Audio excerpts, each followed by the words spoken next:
Guys, welcome to one of our last videos you'll probably see for the year. It's going to be on legislation and what you need to know for the AP exam. Some of the questions are going to ask you to propose solutions to problems, and legislation is always something you can turn to. But make sure with legislation you're noting that it's only at the state or country level. Murraysville is not going to pass legislation to prevent something from happening or to limit the use of something. They're going to pass ordinances and enforce those ordinances, but the legislation comes only at the state or federal level. So we're going to go through the different pieces of legislation and why they're important, what is the big ideas about them, all those things. Before I get into that, though, I want you guys to look at, I sent an email out that had a bunch of different materials in it for review. This page here, it's titled APES FRQ one-pager notes. I cannot encourage you guys to use this enough on the AP exam day. Have this beside your table that you're taking the test at. If you have a printer, print it out as big as you can. Make sure you guys understand what's on the document. The reason this is so good, it goes through every single thing, and this really does a good job explaining what you need to include in your answers. The very first thing, the ATP part of it, answer the prompt. Make sure you're reading your question fully and make sure you're answering it exactly as asked. If it asks for an environmental effect, don't link that into humans whatsoever. Environmental is animals or ecosystems. If it's asking you to give two examples, make sure you're giving two examples. If it asks you to find the independent and dependent variables, make sure you're given both of those. Along the way with these practice-free responses we've been doing, a lot of people lost points that they knew and should have gotten. They just didn't read the question fully. So make sure that you guys not only are reading that question fully, but understanding what each of these action verbs means. And the document does a really, really good job walking you through what that means. So the different action verbs require different levels of specificity. So if it's an identify, again, it tells you what you should do right over here in this first column. Then over on this other side, it gives you an example of what that looks like. If it asks you to identify a property of soil, you just simply say texture is a property of soil. For a describe question, you want to not only identify what it is, but answer a basic elaboration point on it. You want to answer the which, because, such as, thus, etc. You can give an example. You can do things like that. So if you look at the question here, now it says describe a property of soil. A property of soil is texture. That's my identify part. Then I go and elaborate, and I give an elaboration point. Soil is a property of texture, a property of soil is texture, which is determined by the amount of sand, silt, and clay. I'm telling what it means to be texture, what that property means. Then for an explain verb, that's where you have to go into a lot more detail with it. So again, you're providing evidence and reasoning or support to qualify a claim. So when we look at it, explain how a specific property of soil determines the health of the soil. So now we're linking that description part into the effect of it. So a property of soil is texture. The more sand in the soil, again, I'm giving a specific part of that definition of texture, means that it's going to be more permeable. If the soil is too permeable, it can't hold on to the water to support enough plant growth. That's my explain. A lot of people are struggling with the amount of detail they have to put into the answers.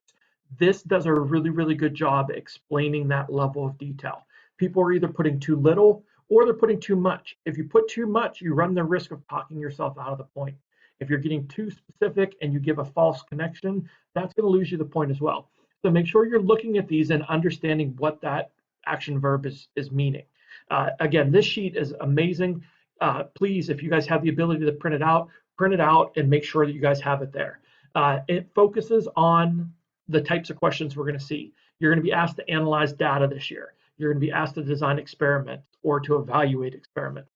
So you need to make sure that you're using what it's supposed to be. If you're analyzing data and it says identify a value, you have to make sure you give the specific value.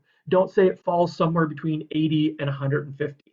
That's not proving that you know it. Again, if a fourth grader or even a middle school science student could answer the question the way you did, that's not a good enough answer. It needs to be college level answers with it. So if it's asking you to describe the trend, then you have to be directional in the trend. You can't just say the value of the pH is changing. Which way is it changing? Tell them how it's specifically changing. And then give specific details from the graph or from the data table. It goes through what the independent and dependent variables are, what controls are, all those things. And then again, flowery phrases not to use in your answers. A lot of people are still using these. They're saying they're harmful to the environment or they hurt the environment. They are better for animals and plants. Tell them how it hurts or what that means to hurt the environment. If they're helping the plants and animals, tell them what that means. You have to prove your depth of knowledge with this. And then again down here, make sure you know what these words mean and what they're linked to. So again, please use this sheet at all costs. Print it. I strongly suggest printing it because if it's an electronic copy, you're leafing between windows. If you have it printed out on your table, you can grab it very quickly.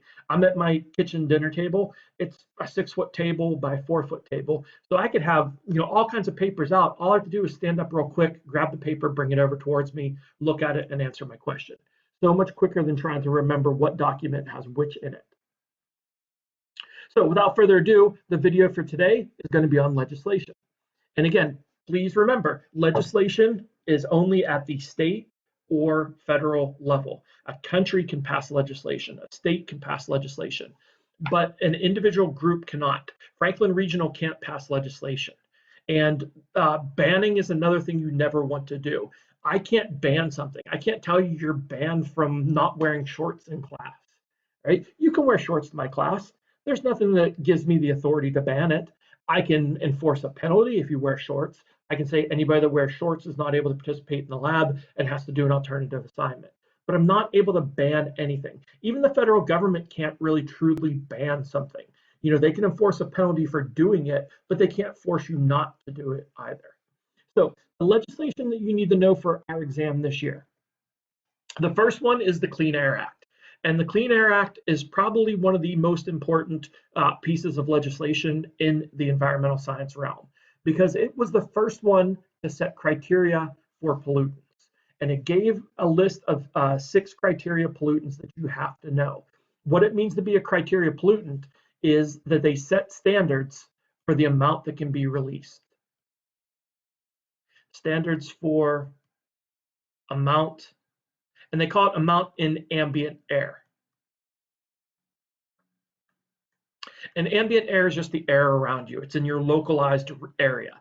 So right now in the room that I'm in, there's ambient air here. The Clean Air Act sets strict requirements so that companies aren't able to pollute to a point where those ambient air standards get out of control. The ambient air, though, that's mainly outside. This is not controlling indoor air pollutants. This is for outdoor air pollutants. And the 6 criteria pollutants are our NOx family of compounds, our ozone, our SOx compounds, carbon monoxide only. Carbon dioxide is not a pollutant. Carbon dioxide is going to be a compound that's naturally produced and naturally released. Don't think about carbon dioxide as being an outdoor air pollutant. It's a chemical, it's a greenhouse gas. It's bad as far as global climate change goes, but it's not a harmful compound to humans. And truly, it's not even a harmful compound to nature either. It's not going to cause any damage directly to nature. It's going to cause the temperature of the planet to rise, which then in turn is going to secondarily cause problems for it. So don't think about carbon dioxide ever as a pollutant. Think about it as a compound that's going to go out into the sky. It's going to cause problems. It's a greenhouse gas, but it's not going to create acid rain or anything like that. Then we have lead and particulate matter as well. And don't forget, with particulate matter, we have PM10 and PM2.5. The 2.5 much smaller, so it's much more harmful and damaging to lung tissue, and it irritates breathing systems. Much more likely to cause asthma problems, bronchitis problems, things like that. So again, remember the criteria pollutants. We have our NOx, our SOx. You can never say the C version in school, so it's just carbon monoxide, lead, and particulate matter. The ozone part, it's important to note too that this is the tropospheric ozone. The bad ozone. Remember, good up high, bad nearby. Tropospheric ozone is nearby. That's the problematic ozone for us. So the Clean Air Act set standards to limit the production of these. And the ozone is a secondary pollutant, so it set strict requirements from companies on those precursors to ozone formation. That's what the Clean Air Act was all about. So what we have here is a graph showing the emissions. Again, anytime you look at a graph, you want to look at the title first to see what it's talking about. If that still doesn't give you a full explanation of your answer, then you're going to look at the axis labels. So when we look here on it's a double y-axis graph. We have emissions excluding carbon monoxide in millions of tons, and then we also have carbon monoxide emissions in millions of tons on this axis. So when we look down here at our, I don't know why this keeps coming up here, but when we look down here at the labels down here, we have the different compounds that are going along with it. So we can see as a result of the Clean Air Act, most of our criteria pollutants are going way down. Again, we can see light blue is going to be carbon monoxide. So with carbon monoxide, again, I'm looking over here at this right-hand y-axis. Our carbon monoxide levels have gone drastically down, with our national air pollution. The ammonia levels, even though it's not a criteria pollutant, it's part of that nitrogen cycle that creates those NOx compounds. So the ammonia levels have remained fairly low and constant. We look at the particulate matter, those have both remained low and constant, but we can see an overall downward trend in concentrations. We can see that we start up high here and the compounds are constantly declining in the atmosphere. So the Clean Air Act is a success. It's working to do what it was supposed to do, reduce the concentrations of the different pollutants in our atmosphere. So now when we look at this next graph, again, pause the video here in a second. See if you can figure out what this graph tells us. So again, look at your title, look at your axis labels, look at the scaling, all those different things. So see if you can pause the video and see, what this graph can tell. All right, so hopefully you're noting that this is telling us is our gross domestic product is increasing. We're seeing that our 6 most common air pollutants, those criteria pollutants, again, all of these are those criteria pollutants we just talked about. We can see even though our gross domestic product is increasing, as we increase our gross domestic product, we're increasing our wealth. As wealth increases, our resource use and resource demand also increases. But we can see through the Clean Air Act, our concentrations of these compounds are going way down. I want you guys to take a minute and figure out why you think this black line here, the particulate matter, started in 2000 and it wasn't before this. Right. Hopefully you guys could see these other criteria pollutants started in 1980. We had data for all of those, and then particulate matter starts in 2000. That's because particulate matter wasn't one of the original criteria pollutants. It wasn't past the particulate matter 2.5. It was just particulate matter before. When it was first passed in the law, and the legislation was passed, it was just labeled as particulate matter. We didn't differentiate between PM10 and PM2.5. In 2000, that's when we realized the PM2.5 was much more a problem for the people with breathing difficulties. It was causing higher rates of asthma, higher rates of bronchitis, emphysema problems, pneumonia problems, all those things. So in 2000, they amended the Clean Air Act to include PM2.5 as a measured criteria pollutant. The other big thing we can see here is that lead just crashed off in the late 1980s, early 1990s. So when we see that lead kind of crash off, that was when lead was banned from the use in gasolines. Gasoline used to have lead contained within it. We started to ban worldwide lead products in gasoline. That drastically reduced the amount of lead that was going up in the sky. We knew that it was a neurologic disruptor, so we made sure that we limited the amount of lead that was going up into the atmosphere at all costs. Lead was one of the most damaging compounds in these criteria pollutants. But we can see overall, again, the trend is a downward trend for the criteria pollutants. So in 1990, they amended the Clean Air Act. And this is one of the most important amendments that were out there. It has been amended several times, not 7 times, several times. The 1990 amendment is one that they're expecting you to know, though. This one was aimed to reduce our acid rain problem, ozone depletion, urban air pollution, and toxic air pollutants. The big thing you need to know is that it allowed for the cap and trade system of the SOx compounds. SOx are going to affect acid rain, ozone depletion, urban air pollution, and toxic air pollutants. It affects every single one of those criteria. So they definitely looked at the cap and trade system for SOx in particular. That was the biggest bang for their buck. So what they did was they allowed for a cap and trade system where companies were allotted a certain amount of SOx compounds they could emit. If they were emitting over that amount of SOx compounds, they were fined heavily for it. So what they could do though is say that they're over their allotted amount of SOx compounds for the year, but the neighboring business hasn't used up all theirs.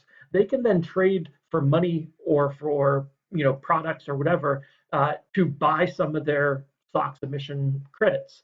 That allowed them to still function. It didn't hurt the economy, but it limited the amount overall of those SOx compounds going in the sky. So we saw a decrease in acid rain, decrease in ozone depletion, urban air pollution, all those different things.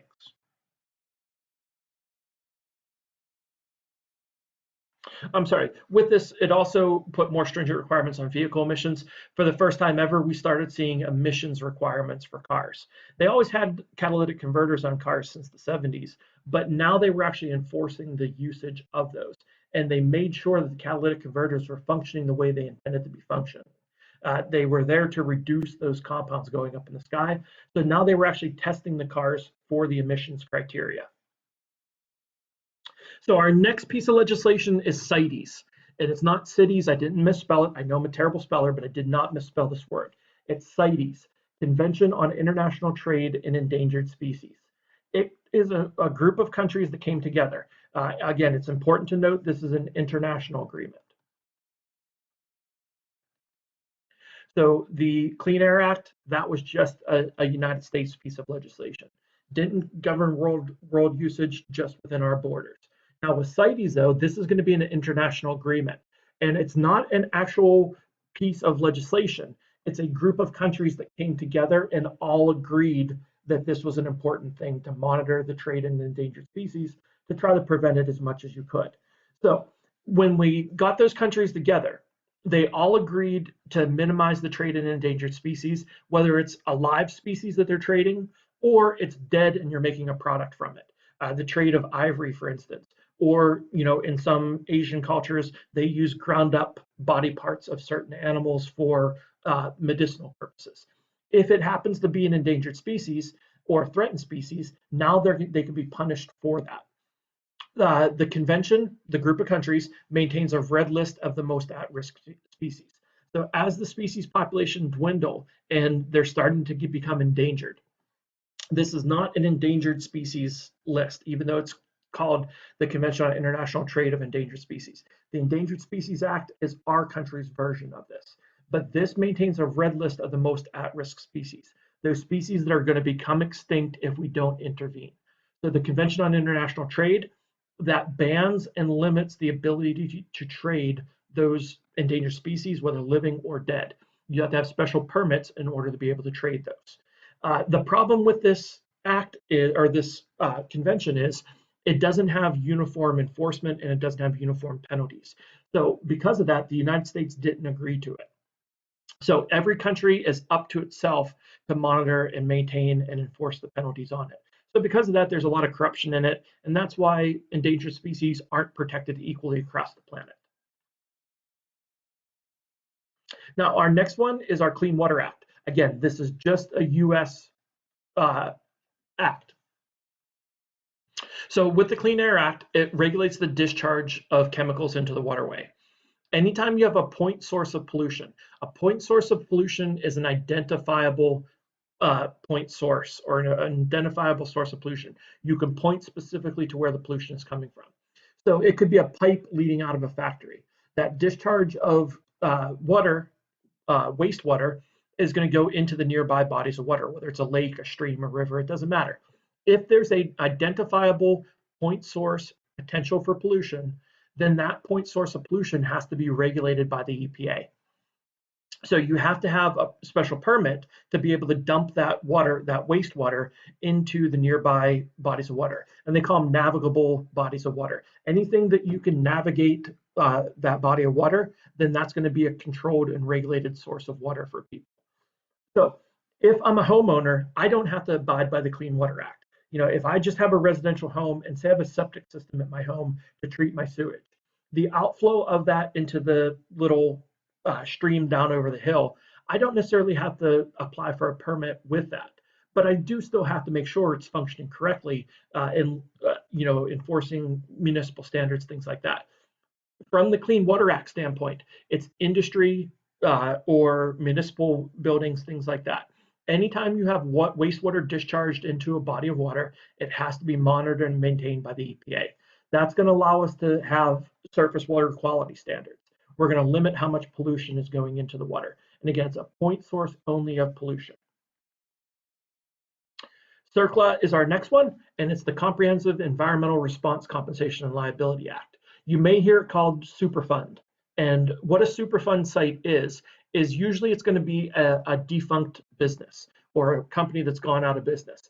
If they had hazardous or banned compounds that they disposed of on their property or at a waste dump site, they do that, they put those compounds there, but then they go out of business and there's nobody anymore monitoring, maintaining, and keeping that area safe.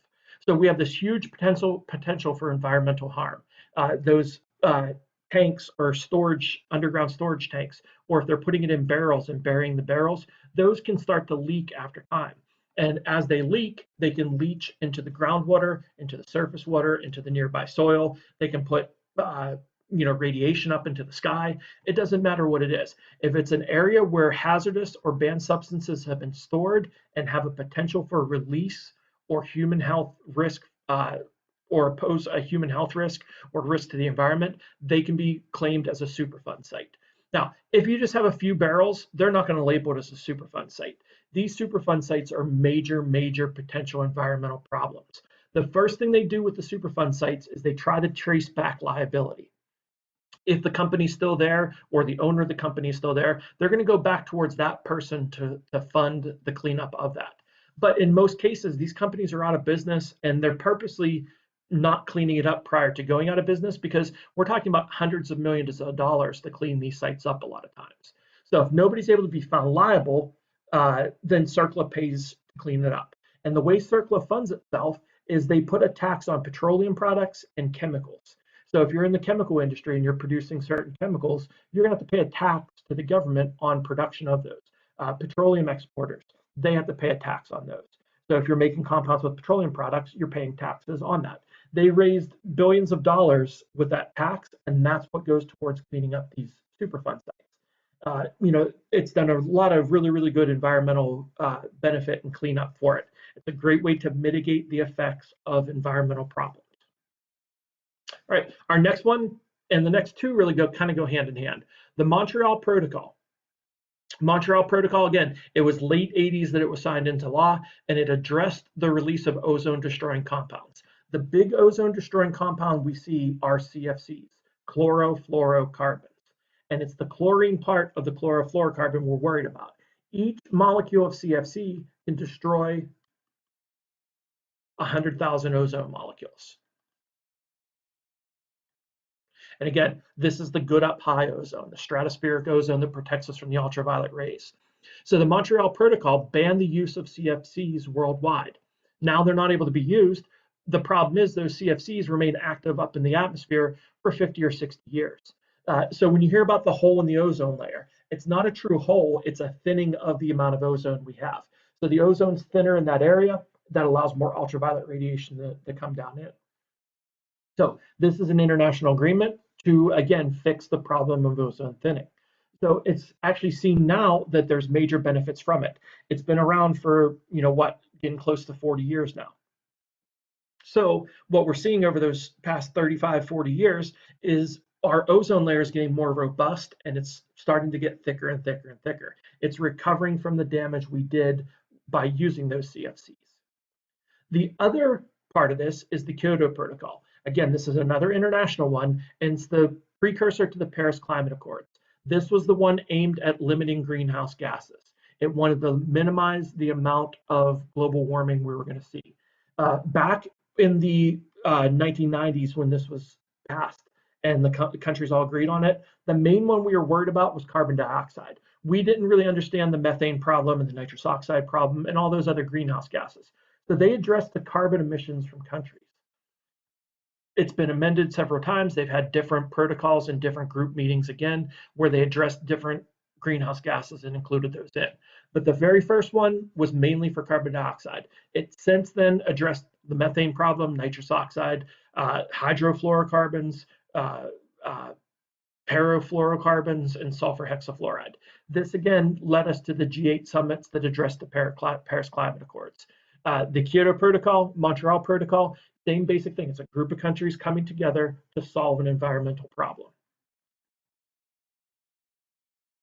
Okay, now our answer to the Convention on International Trade of Endangered Species. Within our country, this is a United States only law. Our country passed what's called the Endangered Species Act, and it's the most all-encompassing environmental protective law out there. It has the most harsh penalties of any worldwide piece of legislation dealing with the environment, and it's the most far-reaching environmental legislation enacted. If a species is threatened or endangered, and it's on our endangered species list, either as threatened or endangered, you can't harm it in any way. It calls for the protection of that core habitat of that species. So if you're doing a development project and you're building something and they happen to find an endangered species there, you have to stop your building instantly and protect that core habitat of that species. Now, that was a major impact on the economy. So what they did was they've amended it since then. So you can't harm those species in any way that are on those lists. However, if you do have a building project going on and you do find an endangered species, you can pay to relocate that endangered species at your own cost to an area comparable to where it was found. So as long as you can find a comparable habitat or comparable habitat, you can relocate that endangered species as long as you're paying to protect the core habitat of it. The goal of it is to conserve those threatened and endangered species. We want to try to get the numbers to grow. The Endangered Species Act has been extremely, extremely successful. Not so much from the recovery standpoint where they're taken off the list, but from the prevention of extinction. Almost all the species that have ever ended up on our endangered species list are still alive in nature. So when we look at that, that's a great accomplishment. It's like the hospitals taking the most at-risk patients, the ones that have had congestive heart failure, a stroke, a heart attack, and they have diabetes all at the same time. All they're getting are those types of patients, and they're keeping them all alive. So the Endangered Species Act, super, super successful. Its goal is to conserve the threatened and endangered animals and plants to prevent them from going extinct. And it's important to note that this and CITES both protect plants as well. We don't think about endangered plants, but there are a lot of endangered plants. The Venus flytrap, for instance, is one of the protected plants in America. You're not allowed harvesting wild Venus flytraps. You might not know this, but the Venus flytrap is indigenous to North Carolina. There's cliffs in North Carolina that grow the Venus flytrap. That's the only place in the world where they're naturally found. The ones that you buy in the stores have to be grown in captivity. They're not allowed to be wildly harvested. Okay, our next one kind of goes along with the Clean Air Act. It's the Safe Drinking Water Act, along with the Clean Water Act and the Clean Air Act. The Safe Drinking Water Act, it's going to look at the drinking water supplies we have, those surface bodies of water, the streams, rivers, lakes, reservoirs that we have. It's going to control the different amounts of chemicals that can be released into those and used as a freshwater source. So most of the water that we have in America is provided by municipal systems or community water systems. Very few people use spring water or well water anymore. And what the Clean Water Act, or Safe Drinking Water Act rather, does is it makes sure there's enforceable restrictions on how much of the different chemicals can be present in it, and make sure that all those chemical levels are at or below what the threshold criteria are to be deemed safe. So when we heard about Flint, Michigan, and their lead problems within their water, that was a violation of the Safe Drinking Water Act because there was too much lead in the drinking water. It wasn't coming from any form of pollution. There weren't companies releasing that lead in. It was actually coming from the infrastructure itself. It was leaching out of the pipes.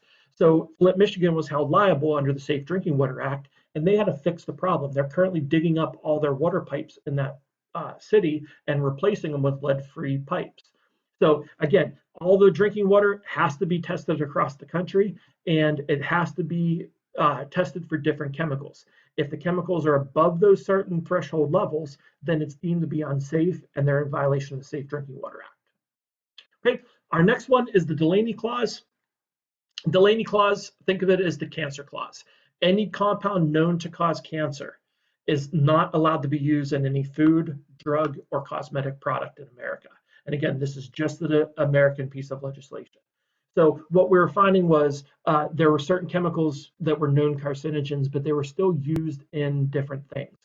One of the big ones was there was phenolphthalein contained within Ex-Lax, and phenolphthalein is known to cause cancer.